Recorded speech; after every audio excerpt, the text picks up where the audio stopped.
Hello, everybody. It's a little bit late, so I'm at home, but the video will not be like 45 minutes like it was yesterday, unfortunately, unless it really gets good and there's a lot of you on here and you start asking me a bunch of questions.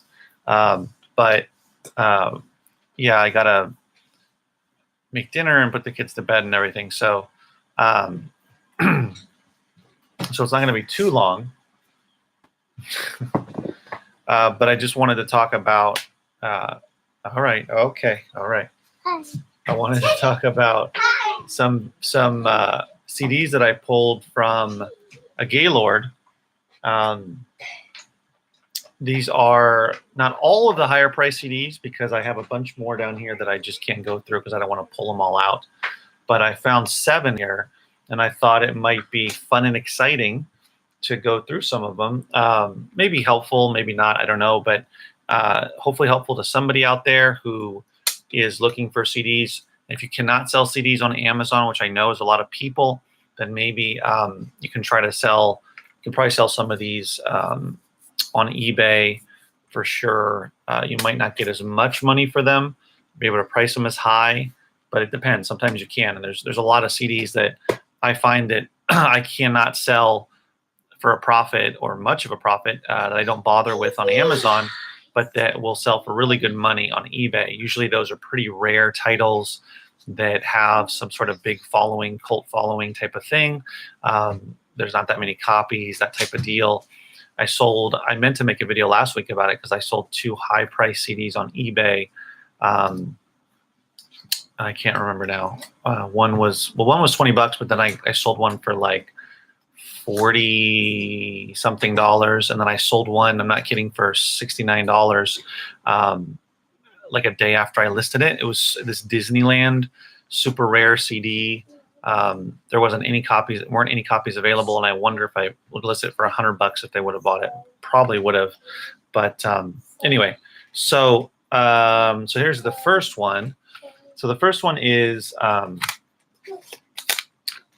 what is it called? The Best of, you got it, Vanilla Ice. Now, most of these, this one I'm listing for $21.99. And again, these are prices that I'm listing the items for. It doesn't guarantee or mean that they will sell for those amounts, but I feel pretty confident that they will, and maybe I'll have to drop the price a little bit. But this one, there weren't too many. Most of these, there aren't too many copies, but yet there's a steady demand. A certain level of steady demand, not really high level, but pretty good. And I was surprised by this one. I didn't actually know that this would be worth. Didn't think this would be worth some money, but it turns out that there just aren't that many copies for whatever reason. But you've got your Ice Ice Baby on here and some other stuff.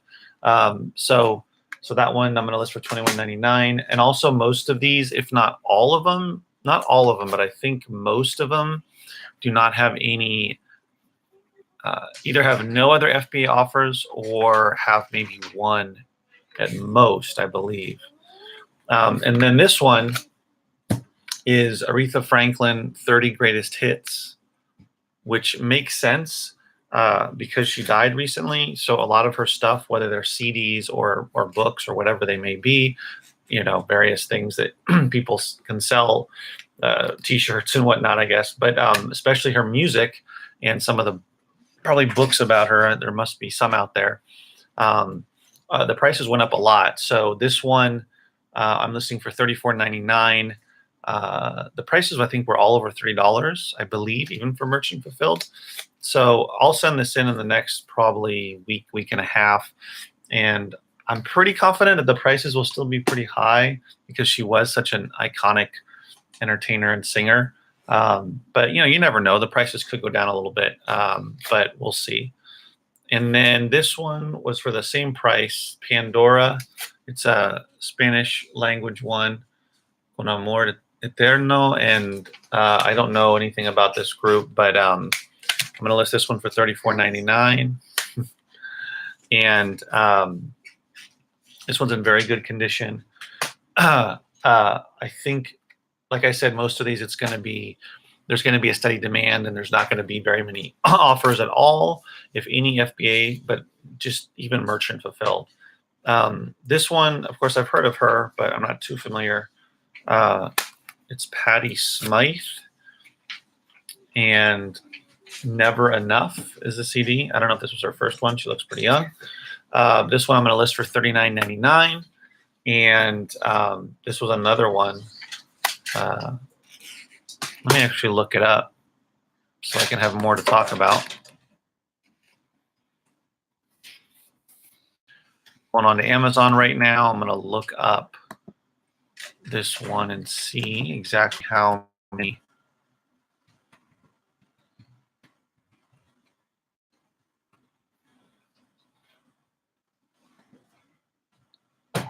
There's 4. And the rank is, oh, the rank's really low. So 19,000. So one just sold. Actually, I don't know why I priced it that low. I'll probably price it a little bit higher because the lowest price is $50 and one just sold. So I'll have to look that up again. But at least 40 to 50 bucks for this one. But once again, there's only 4 copies, but yet let me look up Keepa real quick because I can't really give a full picture of Keepa.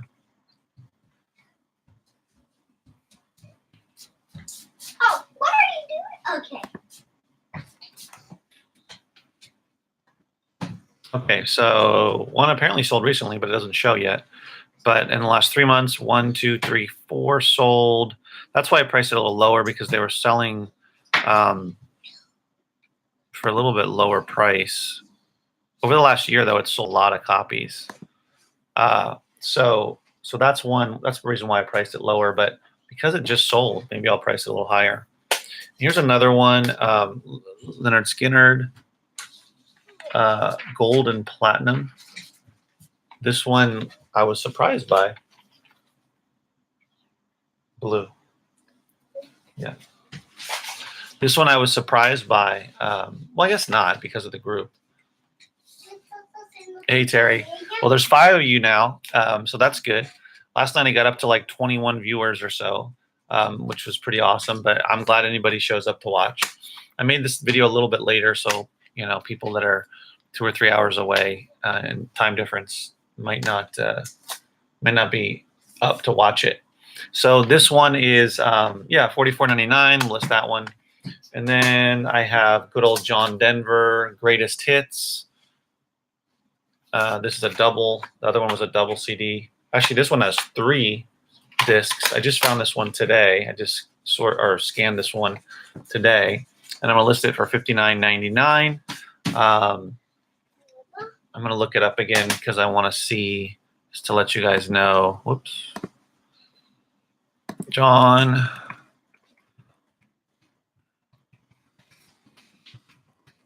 I should probably connect the scanner. There it is. 3 CD set. There's only 2 copies.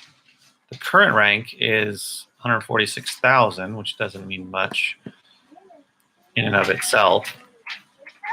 Only 2 copies, no FBA, so they're going for what is that?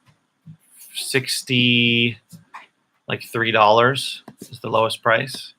Bye, guys. And in the last 3 months, it sold 1, 2, 3, 4, 5, 6, 7, 8 times. It sold 2 times for right around $60, and then it sold 2 times for under $30, and 1 time it went way down. And then I'm not sure where the price was here. In the last year, it's been pretty consistent. That was a good find today. I was pretty happy about that. And then this one was really interesting. Sheena Easton original album series. It's actually a little sleeve, and there's actually 5 separate discs in there. And I'm going to look it up again just to make 100% sure, but I believe there's no, okay, I'll fix that later. There's no copies on Amazon right now. I think there was like 1 on eBay.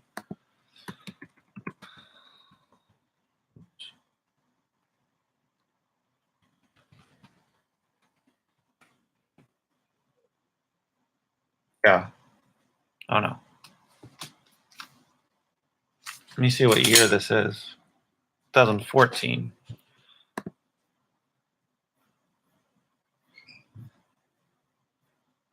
Well, anyway, yeah, there's no copies available, but it's yeah, that was the other one. Sorry.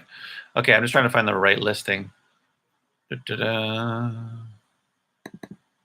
Let me look it up on Keepa.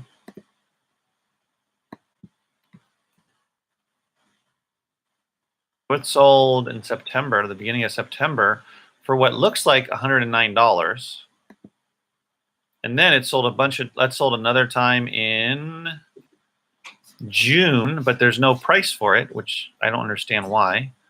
And then it sold like 1, 2, 3, like, I don't know, a dozen times between January and May for around $30 on average. So yeah, this is kind of an interesting one. I was going to list it for $100. I mean, it did sell for $109 this month.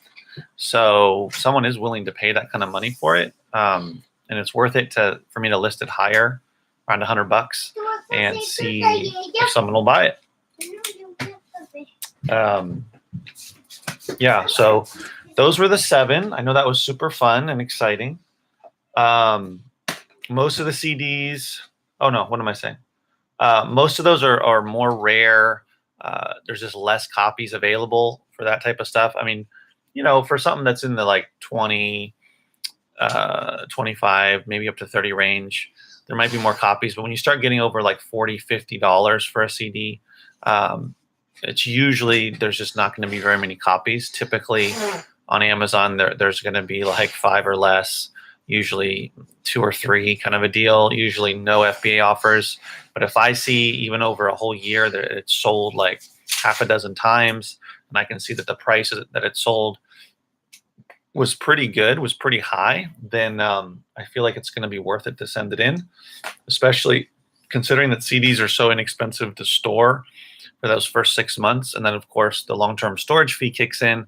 So if within 6 months, some of these haven't sold, then I'll probably reprice them before then if it haven't sold within like 3 or 4 months, but I'll let them sit for a few months at least to see if they sell. Some of them, I feel like the Aretha will probably sell pretty quickly, and a few of the others. So I don't worry too much about it. They're a little more, some of them might be a little more longer term, but not like a year or anything like that. I would want to sell all of them hopefully before 6 months, and then we'll see. I'll kind of reassess if out of the 7, I would hope that I'd only be left with maybe like, hopefully none, but maybe 1 or 2, worst case scenario, by the time they hit the 6-month mark. If I had more than 2 of the 7, I'd be pretty surprised. So yeah. Those are, I mean, that's just wanted to show that because my average sale price lately has been around like $11.50. And that's because a lot of the CDs that I send in are probably in the like $10 to $12 range. I would say like $9 to $12 range. And I saw a lot of those. And so that brings my price down, my average sale price, even though I do have these higher priced ones going in, and sell a good amount of them, but it's just a lower percentage. But yeah, so it's kind of fun to find these in the Gaylords, and know that I didn't spend too much money on them. But I found some really good CDs also at thrift stores and estate sales and stuff like that as well. Yeah. So we have a bit of a quiet crowd today. If you guys have any questions or comments, let me know. I know there's only 6 of you, but feel free to ask any questions or make any comments. I was just going through, I think I'm going to make more of a habit of repricing more often, considering, I mean, in general for Amazon, for my Amazon account, but considering the monthly long-term storage fees, I want to make sure that some of the older stuff that I have there that hasn't sold yet, all of it really, but especially the ones that are potentially going to get hit with that are going to sell off, and I won't have too many left. So I was just going through actually newer stuff, not the older stuff, and repricing is kind of like pulling my hair out, especially when it comes to a lot of the books that I've sent in recently in the last I don't know, month to month and a half. And I talked about it yesterday, but just seeing, hi Charlotte, just seeing the amount of people, of sellers, new sellers and experienced sellers, veteran sellers who are underpricing my price when from my perspective, it doesn't make any sense. Underpricing by anywhere from like $1 to $2 on some of these books. A lot of these books that are ranked like under 50,000. Some of them ranked under 25,000, definitely under 30,000. And these are books. I mean, these are ranks where books are selling pretty swiftly. For a CD, that's good, but for a book, that's excellent. To have a rank under 50,000, 30,000 consistently. So, which means that you don't necessarily have to wait that long to sell it for a couple more bucks. And a lot of these people are newer sellers, but then there's also some veterans.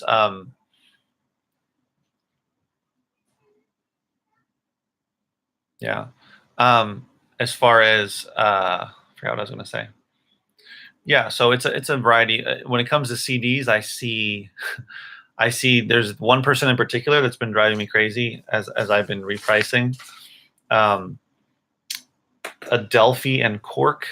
If you don't sell CDs, you probably don't see them unless they're doing books as well. They only have like 200 feedback ratings, which is about half of what I've done. And there's no reason for it. Like I'm talking about CDs where you can sell it for the price. You can match my price, and we'll sell the CD. It's not going to take that long. So anyway, and I.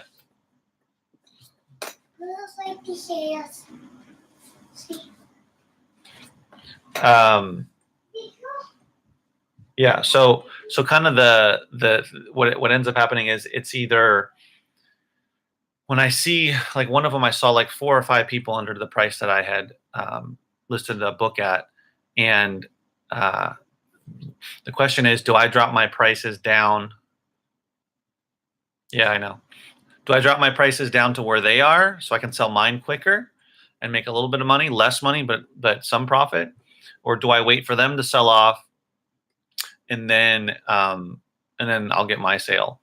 But knowing full well that risk is if I wait it out, then those other, let's say 3 of them sell off below me, that there's another 1 or 2, and then another 3 come on and they attach themselves to the lower price.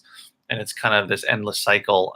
So I don't really know exactly the right response to that, but I guess it's just kind of looking at the type of book and how often it's selling and how much profit I'm going to be missing out on if I wait versus if I sell right away and all that kind of stuff.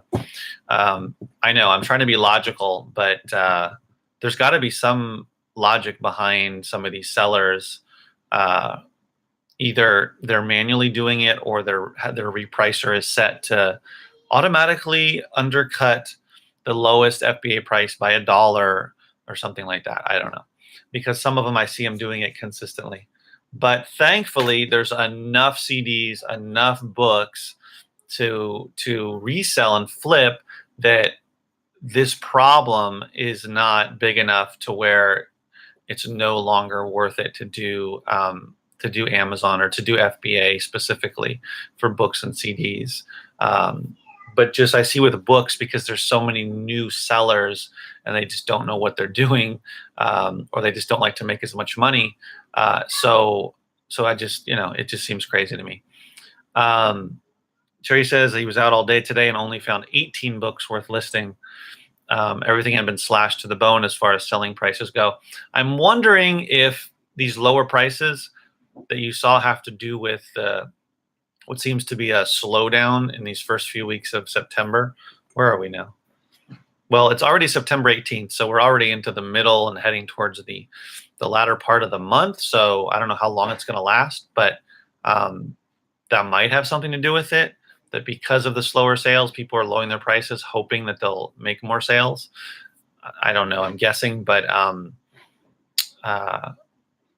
when I was only doing books, I do remember. I specifically remember October being a little slower, but I remember September being pretty good, of course, in the beginning, and then I don't remember exactly how the latter part of it was, but it makes sense. I mean, I was telling you guys yesterday that I had 7 sales, and I got another sale, and so it turned out that yesterday I made 10 sales. However, today, let me refresh here. Today, as of almost 7 p.m., I only have 4 sales, 2 books and 2 CDs. So $11.52 ASP. So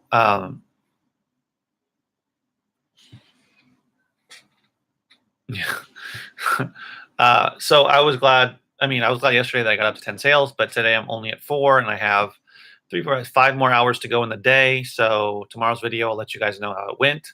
Maybe we can just go day to day and see if this thing kicks up a little bit. But I generally like to get at least at a bare minimum right now at this point where I am with my inventory and how much I send in. I like to at least get 5 sales a day. If I get less than 5, then something is a little off for me. So hopefully I can squeak out another sale or 2 today, or a lot more. We'll see. But Charlotte says, I feel like I'm in the don't know what I'm doing club. Getting daily sales, though. Well, at least you're getting daily sales. That's good. So, oh yeah, I feel like that a lot of the time when it comes to FBA. I mean, trust me, when I make these videos and I try to share with you guys the experience I have, I definitely don't know. Well, no one knows everything, but I definitely don't even know if I know a high percentage of things about how to do this business. But I just share with you what I've learned. And yeah, I mean, some things are just total mysteries, like why are sales slower, or why so many people are undercutting, yeah, et cetera, et cetera. So yeah, I feel the same way. Oh, you're welcome, Charlotte. Just hopefully these videos help people out somehow. I know they're kind of all over the place and about all different type of stuff, but yeah, and I do have which is partly why I took last week off, is I find like I have a hard time coming up with enough to talk about. Sometimes, like today was hard. Yesterday I had that vision of what I wanted to talk about. Today I didn't have that. Kind of all over the place, did a little bit of work.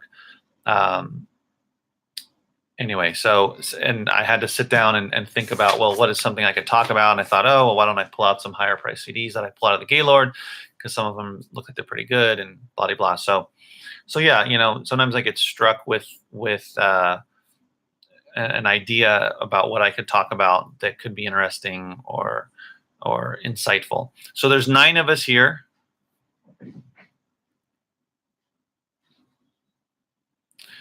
Yeah, I mean, thanks, Terry. I definitely don't know, like I said, everything, or don't even think that I know everything or near it about FBA and whatnot. So I'm always learning, for sure, and things are always changing, as we know with Amazon.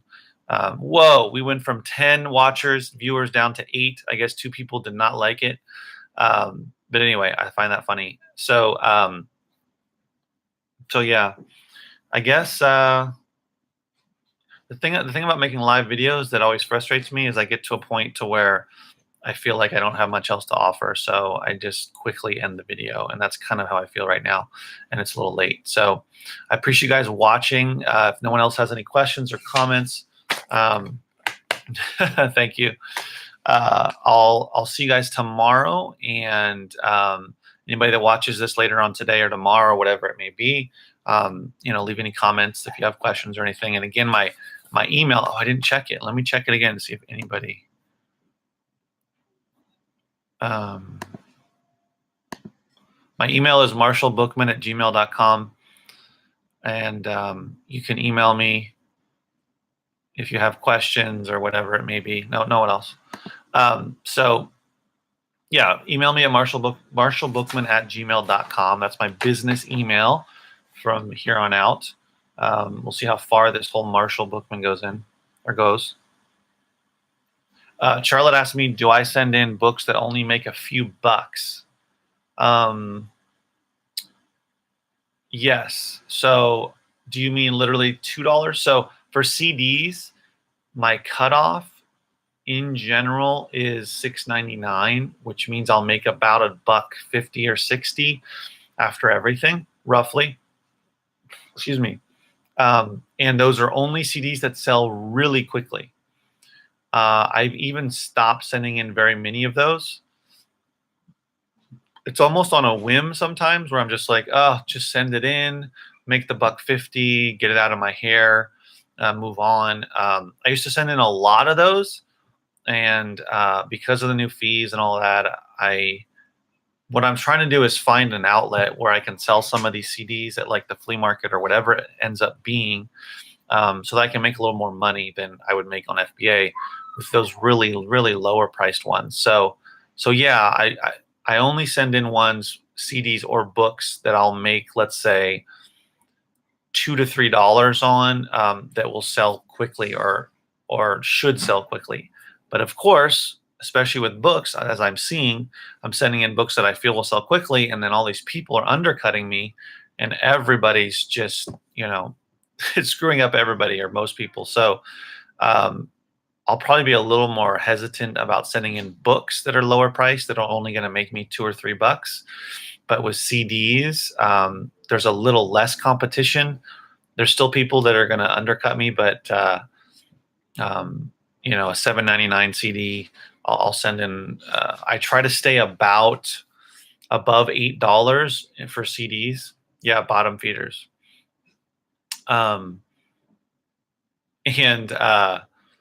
in general, I try not to go too many, that are under $8. Like $7.99 is kind of where I don't want to go below that often, unless, like I said, it's a fast seller.